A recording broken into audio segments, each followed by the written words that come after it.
Welcome to another video और ये है इनविंसिबल के एपिसोड 2 का रिव्यू। तो अगर एपिसोड 1 से आपको ये सीरीज ज़रा सी भी अच्छी लगी है तो ये काफ़ी अच्छा मौका है इसको अभी शुरू करने का, क्योंकि मेरे ख्याल से ये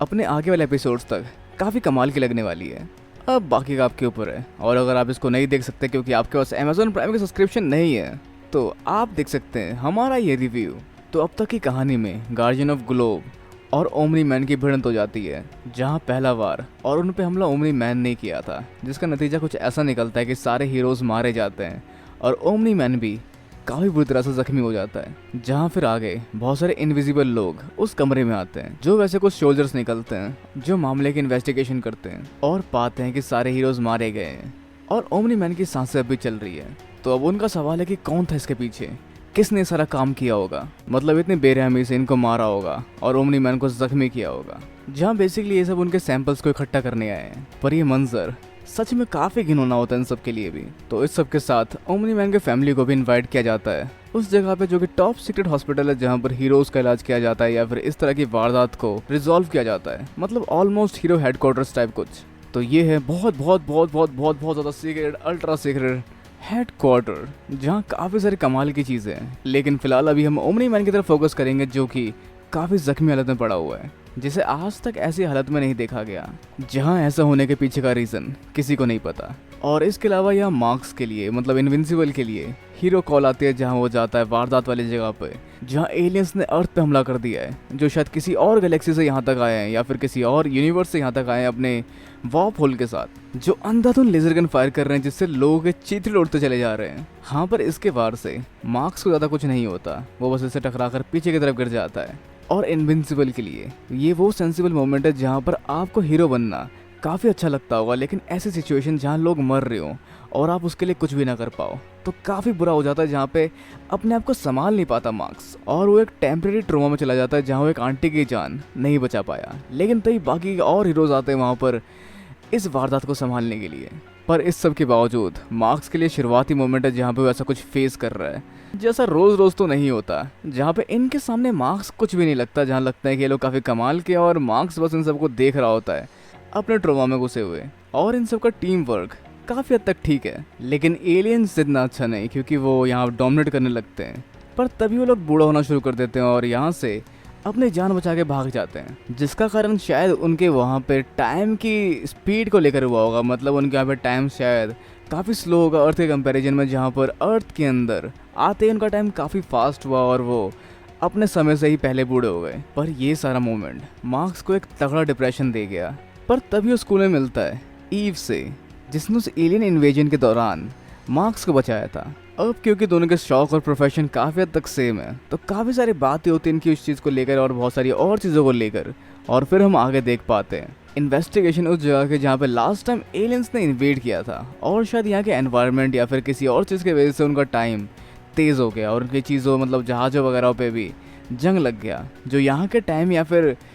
एनवायरनमेंट को शायद संभाल नहीं पाई। वैसे जहाँ पे ग्रेविटी और बहुत सारे और गैलेक्टिक फिनोमेना रिलेट हो सकते हैं। पर इस सब के अलावा हम बढ़ते हैं आगे उस जगह पर जहाँ पर सारे हीरोज मारे गए और ओमनी मैन जख्मी हालत में मिला। और तभी वहाँ पे एक और शख्स आता है जो होता है डीमन डिटेक्टिव, जो काफ़ी कमाल का डिटेक्टिव माना जाता है, लेकिन वो एक डीमन है जो बिना कुछ बताए समझ लेता है यहाँ के वारदात का हाल। और वैसे मार्क्स पे लड़के लट्टू हो रही है, जहाँ पर एम्बर उससे बात करने आती है, पर वो उसको टाइम नहीं दे पाता क्योंकि उसे ईव के साथ कहीं और जाना है, शायद कहीं जा रहे हैं या फिर शायद यहाँ पे ईव उसको उड़ना सिखा रही है। तो हाँ, यहाँ काफ़ी सारा ध्यान भटकाते हुए और अपने आप को संभालते हुए ये लोग पहुँचते हैं हेडक्वार्टर्स में, जहाँ पे कि ईव और उसके बाकी टीममेट्स होते हैं, जहाँ पे ईव का एक टीममेट उसका बॉयफ्रेंड भी है। और ये सब देख के किसी का जग शायद सुना सुना हो गया। पर फाइनली मार्क्स को जगह मिल चुके हैं जहाँ वो अपने आप को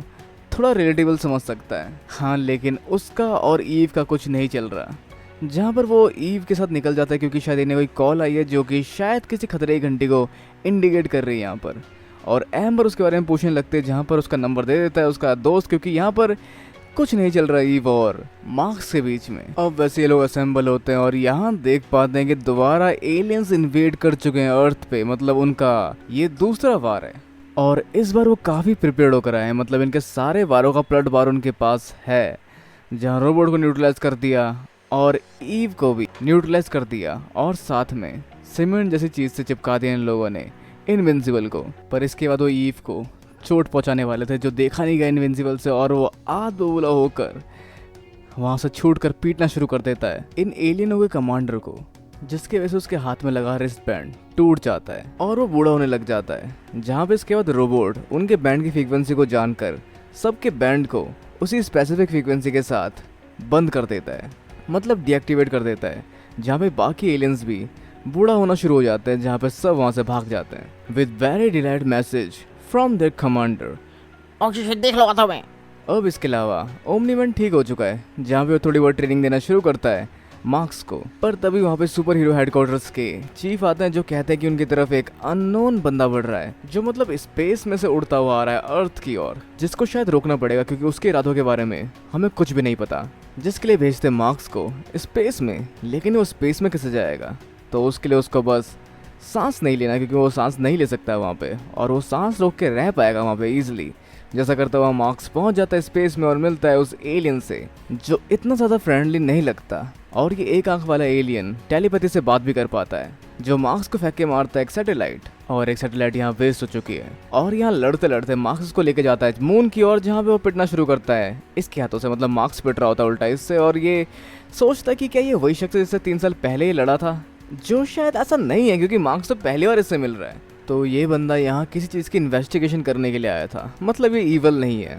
जो उरथ नाम के प्लेनेट पर कुछ अनवांटेड एलियन एक्टिविटी को शायद रोकने आया था या फिर ऐसे ही कुछ करने आया था। लेकिन एक सेकंड, ये उरथ नहीं, ये अर्थ है। Oh sorry, this was misunderstanding, time to go, bye.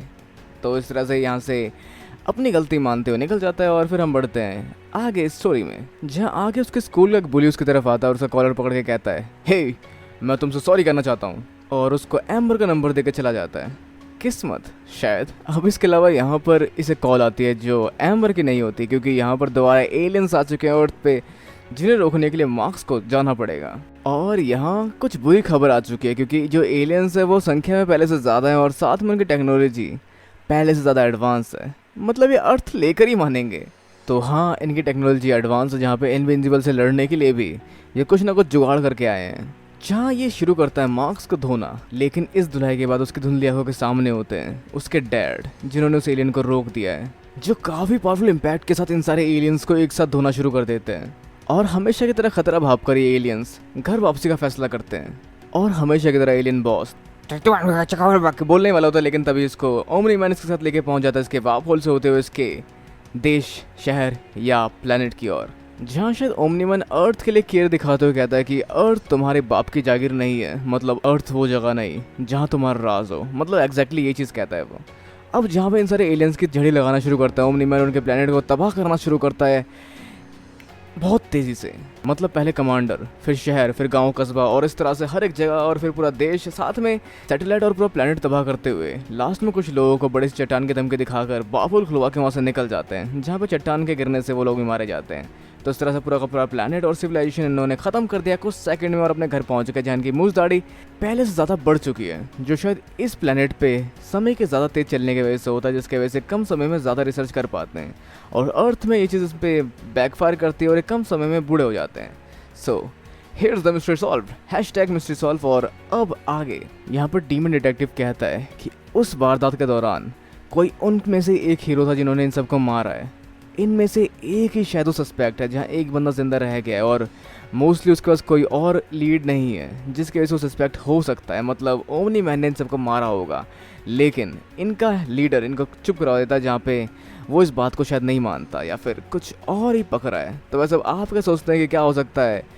इस स्टोरी में आगे इनविंसिबल में, और इसको आप देख सकते हैं अमेज़न प्राइम में। साथ में इस वीडियो को लाइक, शेयर और अपने विचार नीचे कमेंट बॉक्स में लिखना बिल्कुल ना भूलें, और अगर वीडियो यहाँ तक देख ही लिए तो चैनल को सब्सक्राइब करना भी बिल्कुल ना भूलें। तो तक के लिए मिलते हैं अगली वीडियो में। Goodbye and have a nice day.